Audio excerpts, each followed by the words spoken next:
wants to prosper you in your studies, kung estudyante ka man. God wants to prosper you in your workplace, in your career. Kung businessman, God wants to prosper you in your businesses.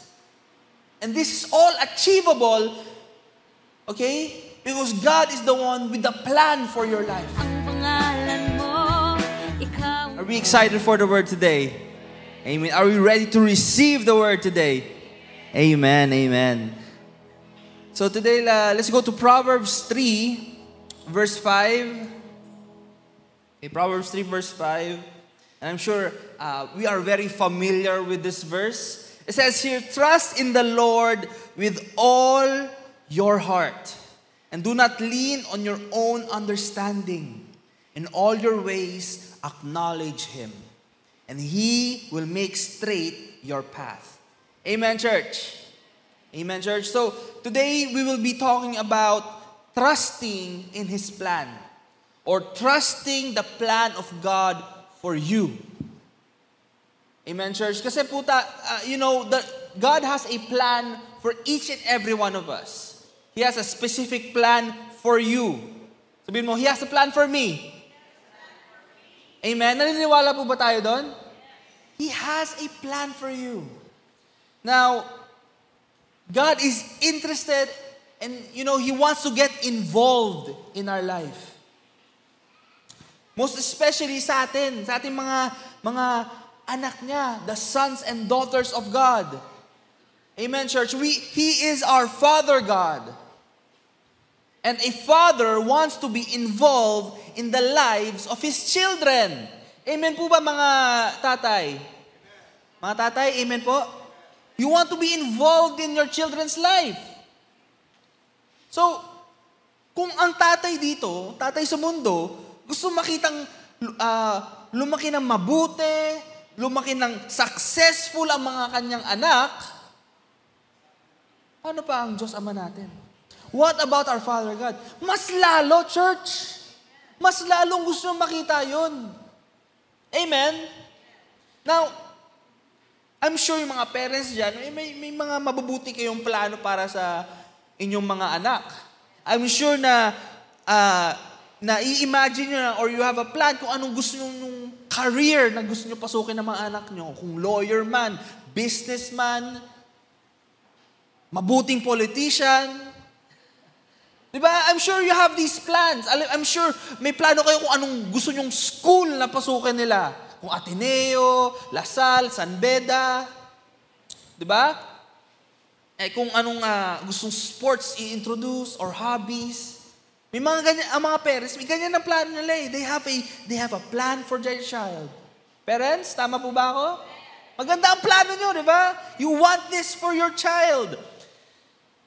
And, church, in the same way, in a much greater way, our Father God has a greater plan for us. More than we can ever think or imagine.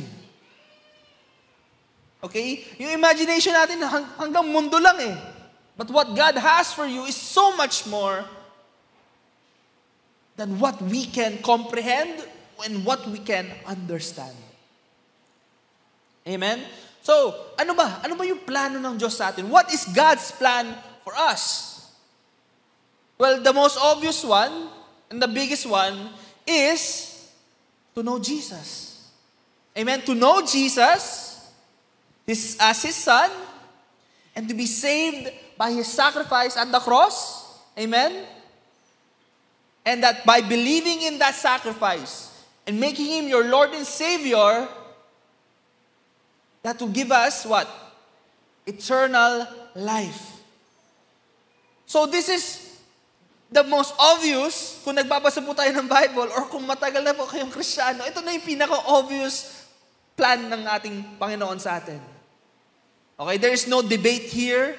Makita natin to, basahin mo lang ang Bible, obvious na obvious pa lang from the beginning of the Bible, makita mo na He is trying to reconcile. He's been placing people and telling people to reconcile back to Him. He was keep on reminding the Israelites to go back to the Father, repent of your sins. So each and every time, ito yung plano ng Diyos. Makita natin from the beginning of the Bible to the end of the Bible, He is trying to reconcile, or He's sending people to see na, I'm trying to save you. I want to save you. Repent of your ways. Repent of your destructive ways. Okay? So kitang-kita natin, from the beginning, ito pa rin gusto ng Diyos sa atin. He wants to save us, to give us eternal life. In 1 John 5 verse 11, it says here, and this is the testimony that God gave us eternal life. And this life is in His Son. Is in Jesus. So if you are looking for eternal life, if you are looking for life abundant, a life that has more in store for you than what the world can offer you, look no further than the Son of God. Kay Jesus lang natin makikita yan. Amen? This is the testimony that our Father God has given us. Amen? And because we have received Jesus as our Savior, we have received the Holy Spirit. Amen, church? We have received the Holy Spirit. Romans 8 verse 14, it says here, for all who are led by the Spirit of God are children of God. Amen? Anak ka ng Diyos. Tatandaan niyo yun, church, every day in your life, you are a child of the Most High, the Creator of the universe. Tatandaan po natin yan. That is your identity. Amen? So, yun po. That is God's first step, and that is the most important part of His plan for us. Okay? To rescue us from our sin by sending His Son, Jesus Christ, as a sacrifice, as payment of our sins, and we put our trust in Him, saving us, giving us eternal life, and adopting us into His family. Okay, that is God's first part of His plan and the most important part of His plan. But you know, church, God did not stop there. Hindi siya natapos dun eh. Okay? Hindi sinabi ng Diyos, okay, ligtas na kayo, job's done, bahala na kayo sa buhay nyo, kita-kits na lang sa heaven pag akyat nyo. Hindi po ganun ang ginawa ng Diyos eh. Kasi makikita natin na God is continually blessing us. God is continually giving us opportunities that we don't deserve. God is constantly opening doors for us. The mercy, the grace is still there for us daily. So hindi pa tapos ang plano ng Diyos. His plan did not end after saving you. Bakit? Because God wants to be part of your life, of our life, 24/7, 7 days a week, 365 days a year. From this life, He wants to be part of it. Hanggat umabot ka sa eternal life. Amen, church? Gusto niya parte siya. Gusto niya nandyan siya sa'yo, andyan siya kasama ka niya. Alam niyo po ba, church?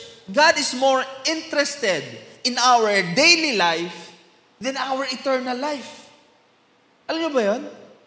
Now, let me explain. Baka nagulat kayo na, ano pinagsasabi mo, Zach? Mas gusto niya yung daily life natin kaysa sa eternal life? Mas involved siya doon? You know, brothers and sisters, ang eternal life natin, okay, the eternal life that we have received, done deal na yan. Hindi na kini-question ng Diyos, ay, paano gagawin natin dito? Habang buhay, mabubuhay siya. Paano yun? Hindi niya na iniisip yun eh. Done deal na yun sa kanya eh. Hindi niya iniisip kung, ay, ligtas pa ba itong tao na to? Secure na siya. Alam niya na. God is seeing the world from the beginning, the end. He's seeing the beginning from the end. Okay? So, done deal na sa kanya yun. And if you are a believer in Jesus Christ and you have received the Holy Spirit, okay, you are sealed with the Spirit. Para tayong envelope na sinil ng may wax seal. Wala nang hindi na dapat kini-question yan. Tetelestai, finish na yan eh. Amen? Hindi mo na kailangan, ligtas pa ba ako? Ligtas pa ako? Hindi mo na kailangan questioning yan. Dito sa church natin, malinaw na ilang beses na natin explain that once you have believed and put your faith in Jesus Christ and you have received the transforming of the Holy Spirit, church, you are a child of God. You are sealed with the Spirit and you do not have to question kung ligtas pa ba ako.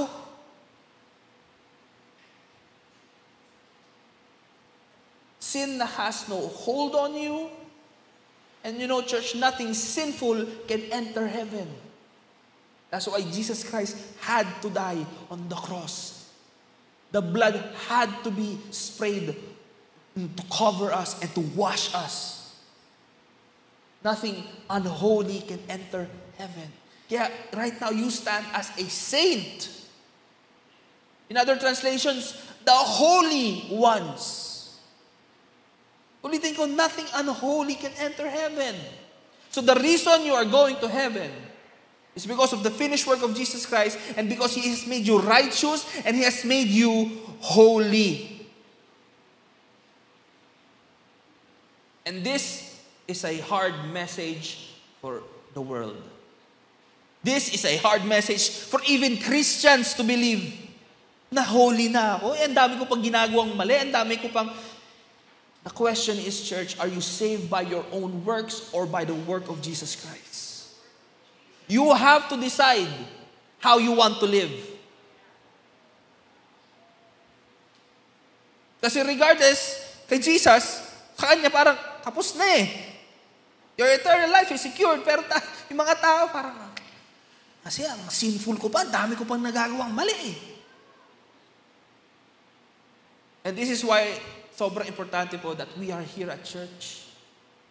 You are receiving the grace message, the gospel of grace, for you to know na yes, nagkakamali ka pa. Yes, madami pa tayong mistakes na magagawa. But know that you are the righteousness of God in Christ Jesus. You stand righteous. You stand holy in the presence of our Lord. Amen, church?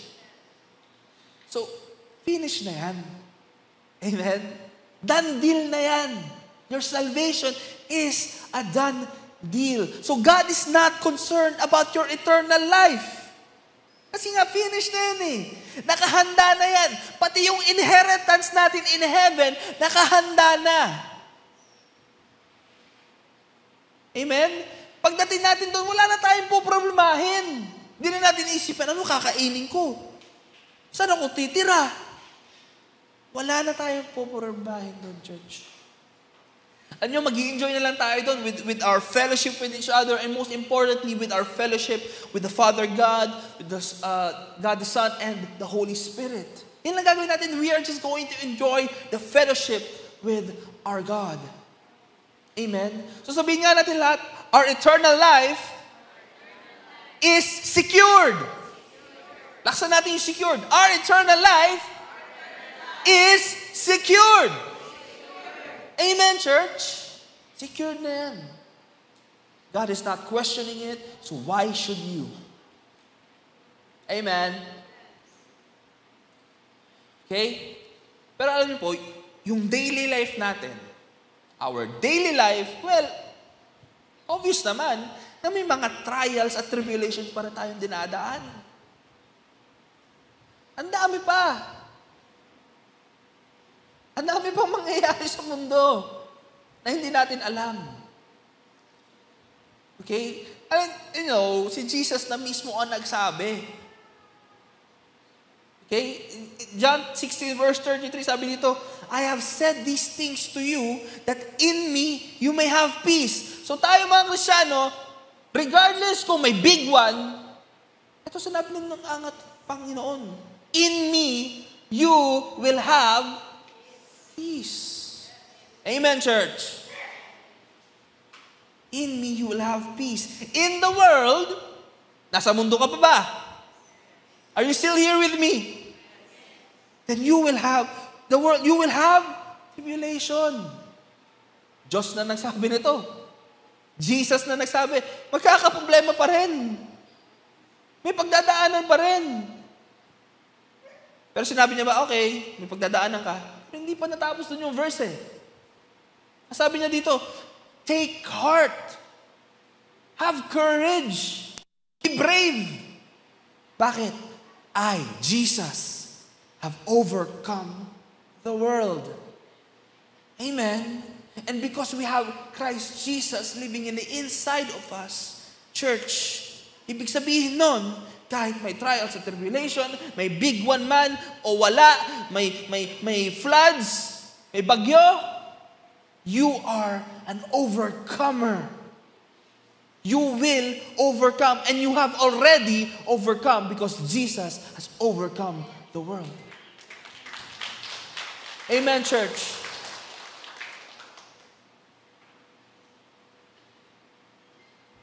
So, ayun po, may trials pa din. But take heart. We have peace in the Lord and we are overcomers. Pero syempre, mahirap pa rin yan pag tayo yung dumadaan eh. Kaya that's why God, since God is a good God, He is a good Father that loves us. So kung mabuti kang tatay, you have concern for your child. Okay, so like that, God has a concern and His attention is in our daily life. Yung attention na yun, nasa buhay natin ngayon. Okay? Because God wants to help us. God wants to help us. He wants to guide us. Habang nandito pa tayo sa mundo natin, while we are still here in the physical, on earth, God wants to guide us and to help us. Amen? And alam niyo to, brothers and sisters, alam natin to lahat. Okay, alam natin to lahat. That God is with us at all times. Amen? Kasama natin lagi ang Diyos. From the moment we wake up, to the moment we sleep, kasama natin ang ating Panginoon. He is all over us. He is around us. Amen, church? God is with us. God is there. Sabi ng ating Panginoon in the Bible, I will never leave you, nor forsake you. So, hindi tayo iiwan. Regardless of how many sins you have committed or will commit, God will never leave you. Amen? So God is with us at all times, church. But listen to me. Okay, God is with us at all times. Pero we are not always with God. God is with us at all times, but we are not always with God. You know, many times, many Christians have this problematic thinking. May ganito silang mindset eh. Na, ang thinking nila is, sabihin nila, Christ is in me naman eh. Okay na ako. Goods na ako. Narinig nila yung message na, Jesus is living in the inside of me. Okay na ako. Yun na yun. Mabubuhay na ako kung paano ko gusto mabuhay. Di pwede yun. That's a wrong mindset. That is a problematic thinking. Kasi ano nangyari? Hindi na sila nag-grow in their knowledge of His grace. Hindi na mas nakilala kung sino si Kristo Jesus. Hindi na nila kilala kung sino ang Ama nila sa langit. They don't know who Jesus is. They have a concept of Jesus, that Jesus died for my sins, na pinatawad niya na ako, nasa loob na siya sa akin, okay na ako. But they don't know who Jesus is on a personal level. They don't know who God is on a personal level. Amen?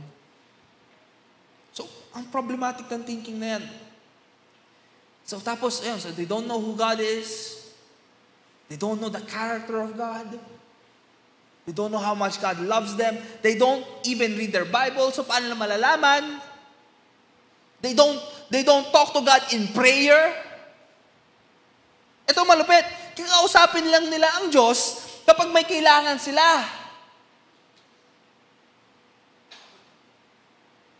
Tapos sasama yung loob nila pag hindi nakuha yung prayer request nila, pag hindi nangyari. Sasama loob nila. brothers and sisters, this is a common problem for many Christians. Sobrang common problem na yan. Parang gusto nila side character lang ang Diyos. And to be honest, okay, if I'm going to be vulnerable with you guys, ganun din ako dati. Okay? Growing up, kala ko ganun, okay na. Ligtas na ako. Jesus is in me. Kala ko okay na yun. Pero hindi po eh. Hindi po pwedeng ganun. And kung andito po kayo last week, napakinggan niyo po yung binasang testimony ni Pastora, kay Ramil po, isa sa drummer natin, kung nag-drum siya kanina, ganun din po ang mindset niya. Sabi niya, okay na, Christ is in me na so okay na ako. Kaya ko na to. Kaya ko na gawin ng buhay ko. I can do what I want. Okay, ganyan yung mindset niya. And ganun din ako. So, talaga mag-best friend nga kami. So, ano nangyari? Parang kung ginawang genie o parang butler ko ang Diyos. Yun ang ginawa ko eh. Tatawagin ko lang siya pag may kailangan ako. Pag may request ako, tatawagin ko lang siya. Amen. Now, malinaw na sa atin na hindi naman requirement magbasa ng Bible every day. Hindi requirement ang pag-attend sa church. Hindi requirement ang pagsali sa ministry para maligtas. Amen, church. Malinaw sa atin yun, di ba? It is not a work-based salvation we have. Hindi yung salvation na meron tayo is not based on our works. It is based on the finished work of Jesus. Malinaw na sa atin yan eh. Hindi requirement magbasa ng Bible, hindi requirement mag-pray every day. But, church, those things that I have mentioned, praying, reading the Bible, being part of the church, being part of the ministry, those things are meant for us to grow our relationship with God. Amen. Paano ka magiging close sa tao kung hindi mo kinakausap? Alam nyo para tayo yung mga kaibigan natin sa FB na out of nowhere, magchat-chat sila. Uy, kamusta ka? Coffee naman tayo. Tapos mangungutang lang pala. I'm sure na-experience nyo na yun. Okay? Para tayong ganun sa Diyos, guys. Okay? Yung biglang hihingi tayo sa Kanya. Hindi naman natin siya kinakausap araw-araw. Pero pag may kailangan tayo, siya ang unang pupuntahan natin. Ang sad naman nun. Ang sad naman ng relationship na ganun. Now God has more grace than we can ever have. So He understands. And sometimes, nabibigay niya pa rin yung prayer request mo kahit hindi mo siya kinakausap. Kahit tuwing prayer request mo lang siya kinakausap. There are times that God will grant that pa din. And praise God, He is gracious. Pero from a perspective ng how we understand relationship, paano natin iniintindihan mong friendship, family relationship, or sa mag-asawa, kung ikaw hindi mo kinakausap ang asawa mo o ang kaibigan mo, tapos out of nowhere, nagre-request ka, medyo makapal ang face. Amen, church? So, what I'm trying to tell you is, God wants us to be closer to Him. God wants us to be closer to Him. God wants us to get to know Him more. To grow in Him. To abide in Him. And church, the reason God wants us so that we can trust in Him. Para mas magtiwala tayo sa Kanya. And what He says. We trust in what He says. So when God calls you holy and righteous, hindi ka magka-question, holy and righteous ba ako? Kasi maniniwala ka na lang. Bakit? Na-build yung trust. Amen, church? So again, church, God has a plan for you. Specifically for you. Sabihin nga natin lang, may plano siya para sa akin. Amen? So God wants to prosper you in your studies, kung estudyante ka man. God wants to prosper you in your workplace, in your career. Kung businessman, God wants to prosper you in your businesses. And this is all achievable, okay? Because God is the one with the plan for your life. Siya yung nagpaplano. So it's not a question of if or will I get promoted. It's a question of when. Makakasigurado ka. So, church, all God is asking you to do, okay? God is asking you to involve Him in your life, in your daily life, to seek Him out, to listen to Him. That is what God is asking from you. He wants to build this relationship with you. So, church, involve Him in your daily life. Involve Him in your day-to-day. Alam mo ba, sobrang importante po ng morning prayers. Yung simpleng, pagising mo lang, you simply greet the Lord. Good morning, Lord. Thank you for this new day that you have given me. Start your day off right. Wag muna natin hawakan yung cellphone natin. Just greet the Lord. Good morning, Lord. Thank you for the new mercies. Thank you for giving me this day. This is the day that the Lord has made, and I will rejoice in it. It's so simple. Sobrang, alam mo yung pagising mo, sabihin mo lang, Lord, good morning. Thank you for this day. And you will start your day off right. And all throughout the day, okay, all throughout the day, involve niyo siya. Involve the Lord. Acknowledge Him. And church, let me tell you something. Watch Him move when you have involved Him. Pag sinasabi mo lagi ang Diyos sa buhay mo, I'm telling you, watch Him move.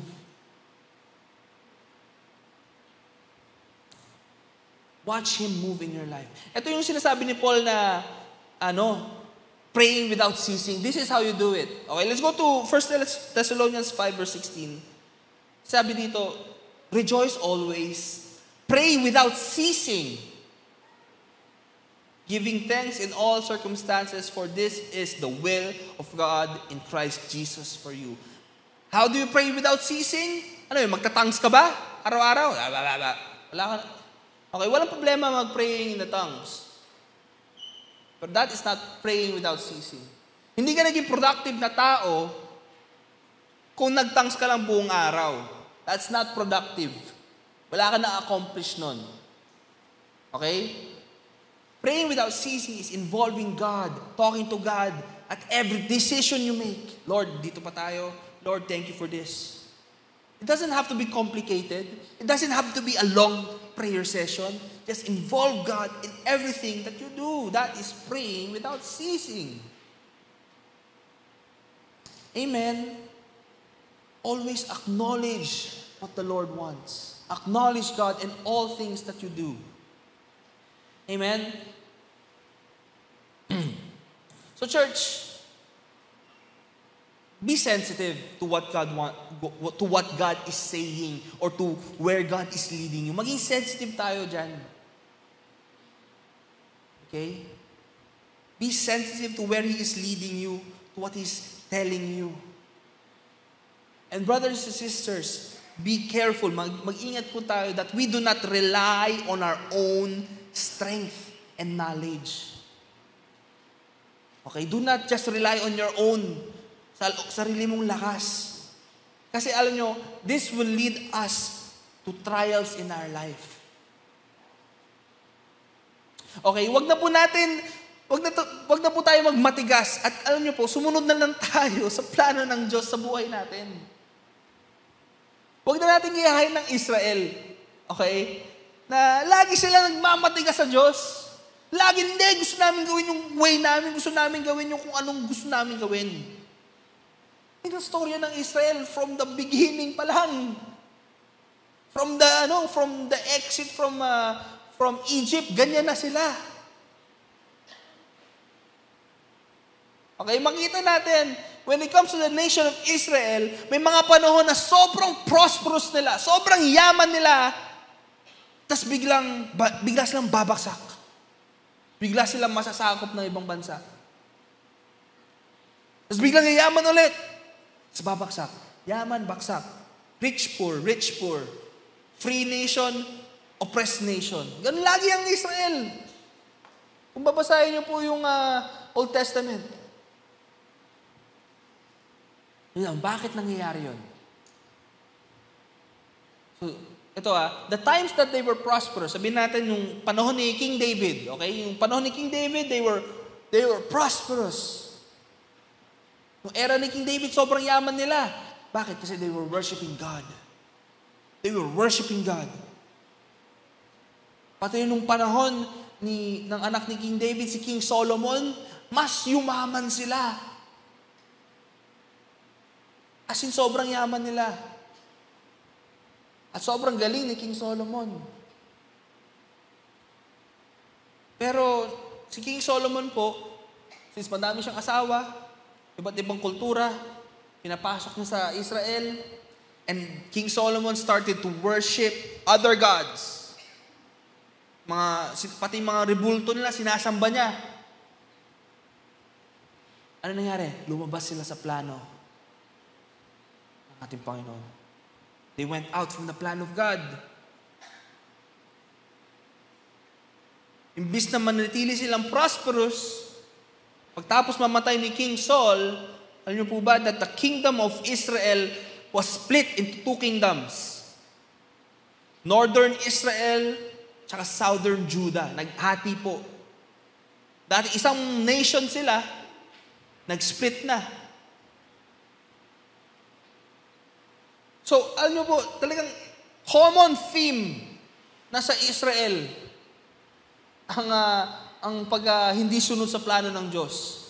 From the beginning, in the desert, pag-aalis nila sa Egypt, alam niyo ba sobrang yaman nila? They had the gold, may gold sila. Kaya nila nagawa yung golden calf? Lahat ng gold, galing Egypt yun. Dala-dala nila lahat yun. So mayaman sila nung umexit sila sa Egypt.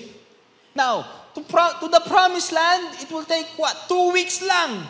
Dapat 2 weeks lang sila maglalakad sa desert. Ano nangyari? Ayaw namin sa daan na yan. Dito sa daan, alam namin tong daan na to, mas mabilis dito. Ano nangyari? 40 years lost in the desert. Why? They did not follow the plan of God, the instruction of God. 40 years silang nawala. So, from the beginning pa lang, ito na yung pattern ng Israel. Mayaman kami kasi nakinig kami sa Diyos. Naghirap kami. Bakit? We relied on our own strength. We relied on our own understanding. Up and down, up and down. And we see here in the book of Jeremiah, dito makita talaga natin sinabi ng Diyos na may mabuti akong plano sa inyo. In the book of Jeremiah. Alam ko, familiar tayo with this verse. Kasi ang daming tao sa social media, ito ang nakasulat sa bio nila. Ito ang life verse nila. In Jeremiah 29 verse 11 in the NIV, it says here, "For I know the plans I have for you, declares the Lord. Plans to prosper you and not to harm you. Plans to give you hope and a future." Yan ang famous na yan. Parang yan ang pinaka-quoted sa social media na verse eh. Okay, pero church, this is specifically for Israel. Now listen to this In verse 12, sabi, "Then you will call on me and come pray to me and I will listen to you." So ito daw gagawin ng Diyos para sa Israel. "You will seek me and find me when you seek me with all your heart, and I will be found by you, declares the Lord. And you will bring you back from captivity. I will gather you from all the nations and place you where I have banished you, declares the Lord. And I will bring you back to the place from which I carried you into exile." So ito yung plano ng Diyos para sa Israel nung panahon ni Jeremiah. Plans to prosper them, plans to give them hope, plans to save them. That He will listen to them when they pray. They come looking for God. He will be found. Magpapakita siya sa kanila. Yan ang plano, yan ang gusto gawin ng Diyos. That's His plan. Okay? Pero ano nangyari? What happened? Bumalik sila sa pattern nila. Nasusunod sa Diyos, aalis. Susunod, hindi makikinig. Ayaw makinig ng Israel. The nation of Israel did not listen to what Jeremiah was saying. Nagmatigas sila. Gusto nila sundin ng mga paraan, kanilang paraan. Gusto nila sambahin ng mga ibang Diyos.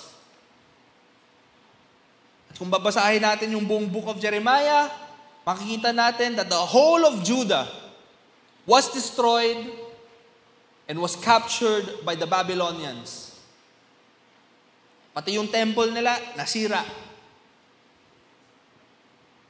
Now, church, okay, I'm not saying na not following God's plan will lead to your destruction or ikamamatay mo yan. Hindi po yun yung point ko dito. Okay? Of course, itong example na binigay ko in Jeremiah 29, this is an extreme example. Okay? Extreme example lang naman yan of what happens when you don't want to follow God's plan for your life. Okay, actually, ang buong Israel is an extreme example of what will happen when you are not following the plan of God. Okay? But what I'm trying to tell you is, when you are relying on your own strength and your own knowledge and your own plans, you are inviting hardship in your life. You are inviting struggle in your life. When you do it your way. Pag pinipilit po natin na, hindi, gagawin ko kung paano ko gusto gawin to. Ang sinasabi ko lang naman po, that there is always a better way to do things. And church, what better way is there to do or to go than the Lord's way? Okay? May mas mabuti ba bang paraan? Mas mabuti ba ang paraan kaysa sa paraan ng Diyos? Meron pa ba? Wala na. The Lord's ways are higher, greater, and better in all aspects. Isaiah 55 verse 8 says here, my thoughts are nothing like your thoughts. Okay? And my ways are far beyond anything you could imagine. For just as the heavens are higher than the earth, so my ways are higher than your ways, and my thoughts are higher than your thoughts. Church, mas matalino ang Diyos sa atin. Mas matalino, mas magaling. So let's rely on His plan, His perfect plan for your life. Amen. So Zach, paano ko naman malalaman kung ang ginagawa ko ay parte pa rin sa plano ng Diyos? Paano ko malalaman yon? Baka matanong niya yan. Paano ko malalaman? Baka ano na? Baka hindi na to parte ng plano ng Diyos. Okay? How will you know if it's still part of God's plan? When the grace is there. What do I mean? Okay? What I mean is, hindi siya mahirap gawin. Hindi siya mahirap gawin. Yes, stressful siya. Madami kailangan isipin, madami kailangan gawin, pero hindi ka nahihirapan. Kahit papaano, kayang-kaya mo. Okay? The grace is there. Paano mo malalaman kung hindi na siya parte ng plano ng Diyos? Well, when the grace is no longer there. Yung dating madali sa'yo, yung dating basic lang sa'yo, hindi mo na maintindihan, parang nahihirapan na ako. Bakit? Alam ko naman yung tamang formula. Alam ko naman yung mga workflow. Trained naman ako. Pero hindi mo maintindihan. Ang hirap na. Okay, hindi na siya katulad ng dati na parang basic lang sa'yo. Ano ibig sabihin nun? The grace is no longer there. But church, wag po tayong kabahan pag wala na yung grace doon, wala na yung kamay ng Diyos doon. Okay, ang ibig sabihin lang nun, that season for you, in that area, is over. And God has prepared something new for you. God has prepared a new season for you, a new place for you, a new thing for you to do. Something even better. Kung sa tingin mo maayos na ang buhay mo ngayon, maganda ng buhay mo ngayon, church, let me tell you something, God has greater plans for your life. And right now, if you are struggling with something in your life, sabihin mo, hindi mabuti ang buhay ko ngayon, Zach, let me tell you something, God has a better and greater plan for your life.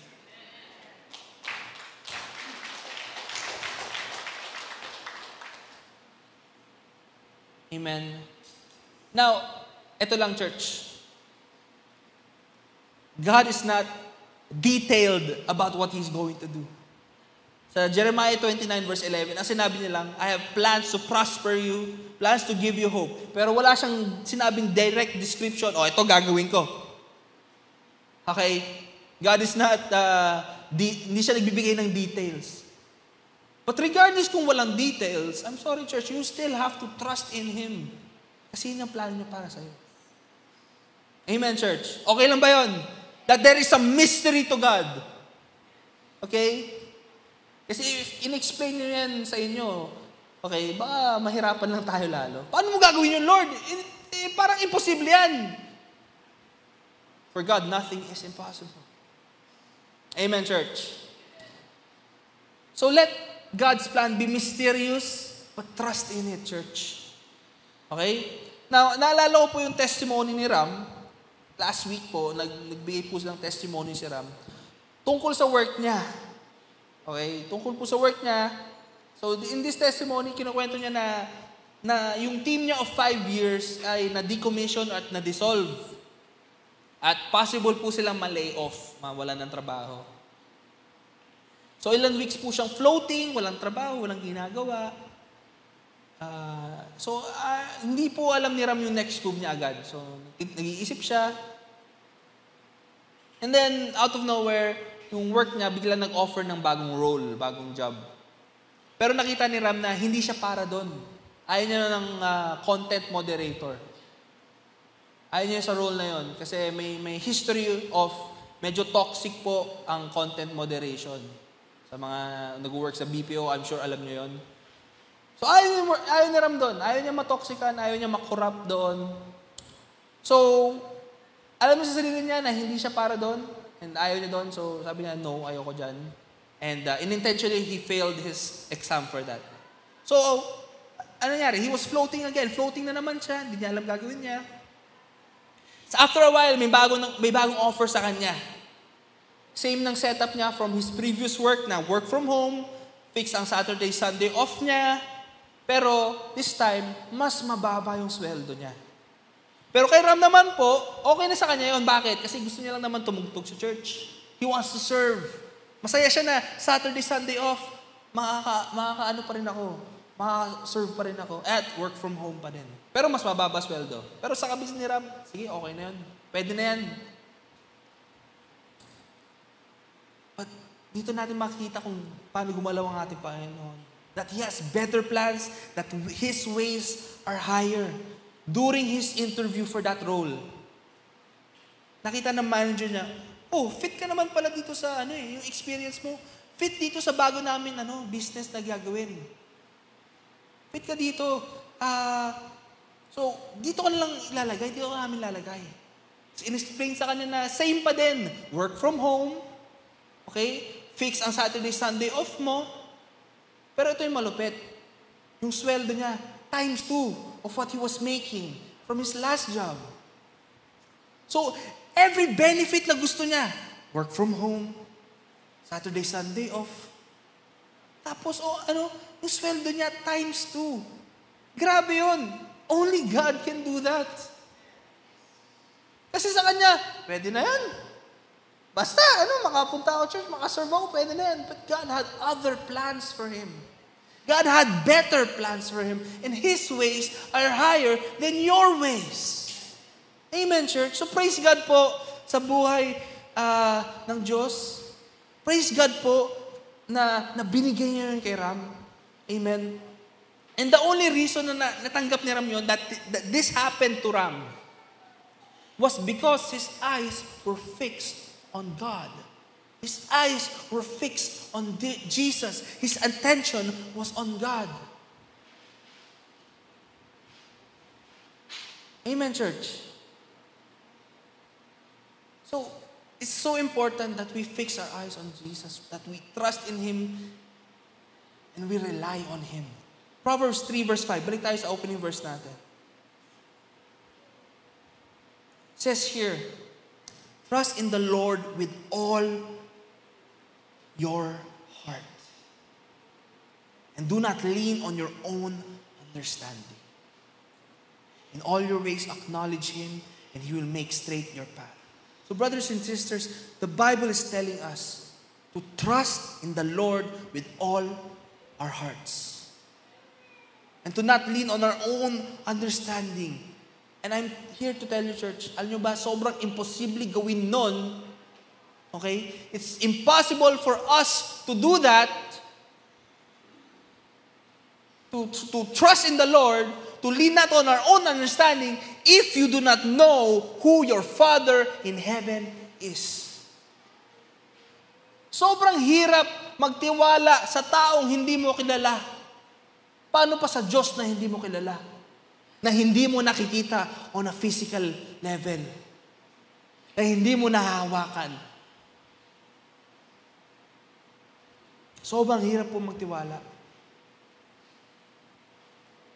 Amen. Now, dati po, kwento lang po ako, dati po, nung bata ako,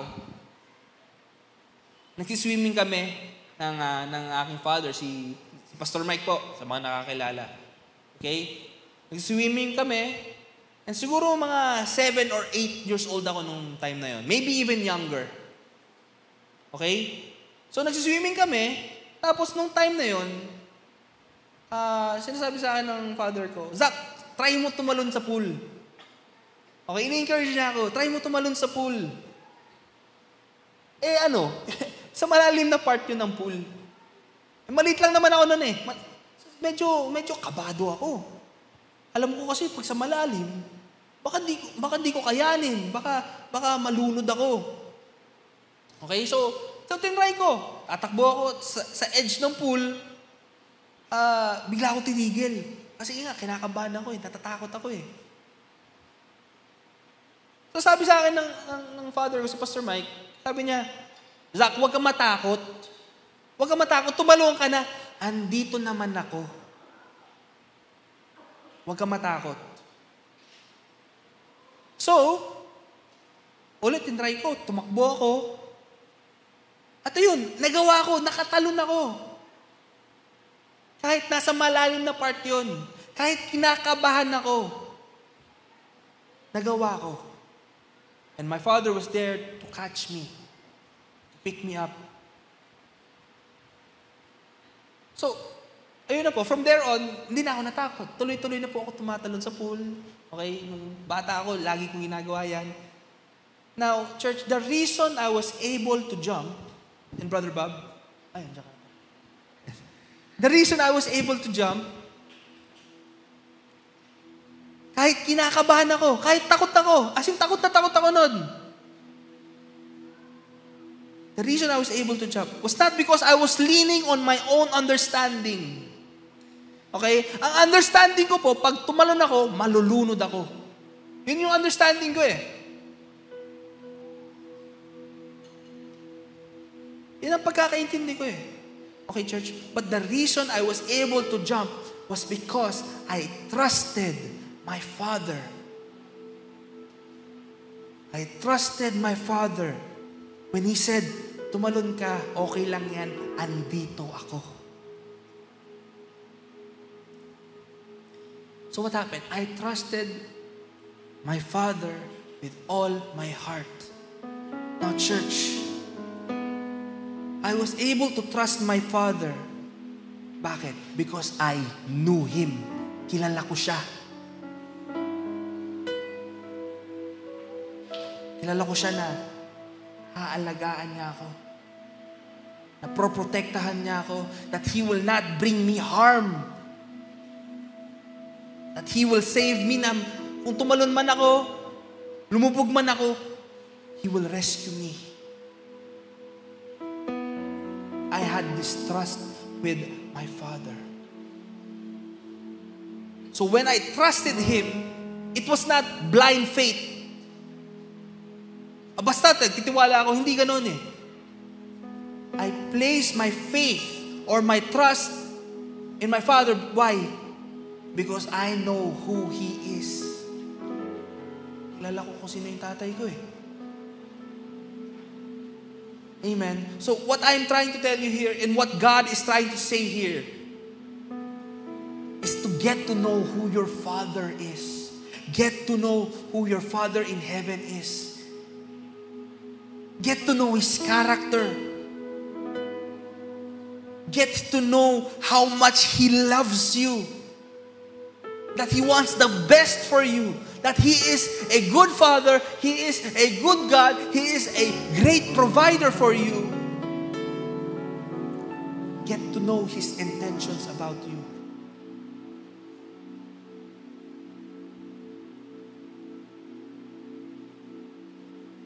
Bakit? Bakit importante yan? So that you will trust in Him. With all your heart. So you won't lean on your own understanding kasi alam mo, church, that you can trust in Him. Church, I'm trying to tell you this. Importanteng maintindihan po natin that you trust in Him and to not lean on your own understanding. Bakit? Because God will bring you places that you have never been before. God will bring you into doors that was never supposed to be opened for you. God will bring you blessings na masasabi mo, paano ko nakuha to? Hindi ko deserve to. It defies logic. Pero sinasabi ko sa'yo, God will give you these things.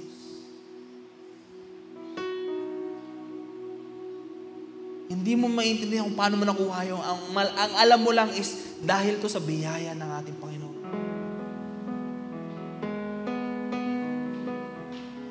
Trust in the Lord with all your heart.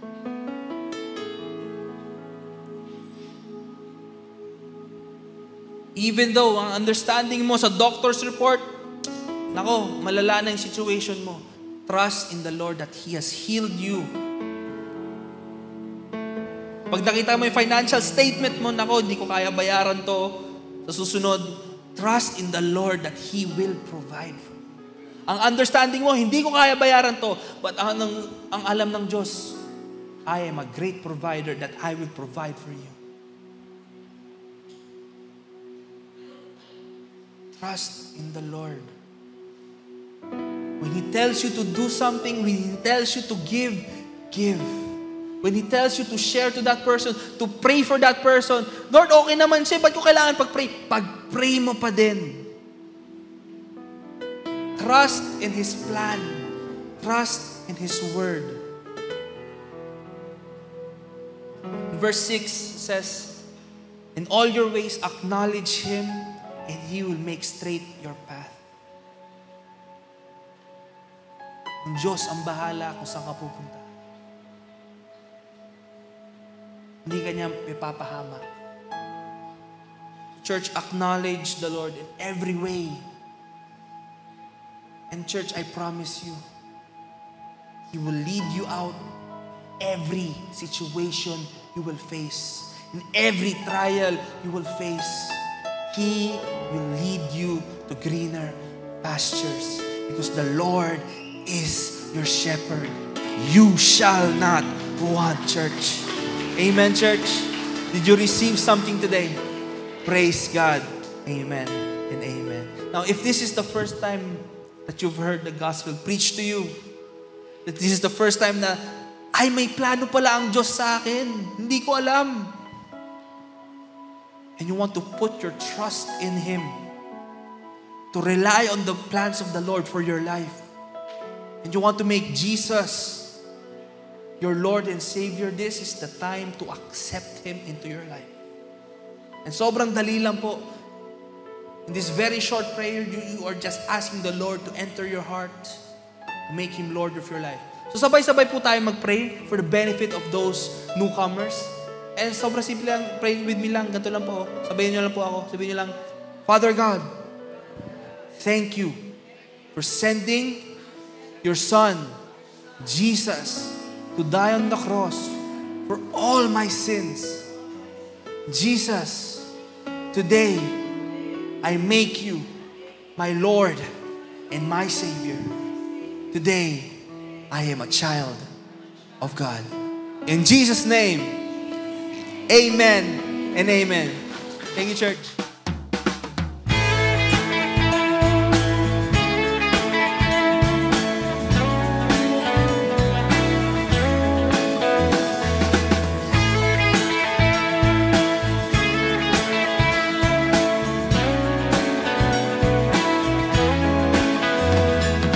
Ikaw ay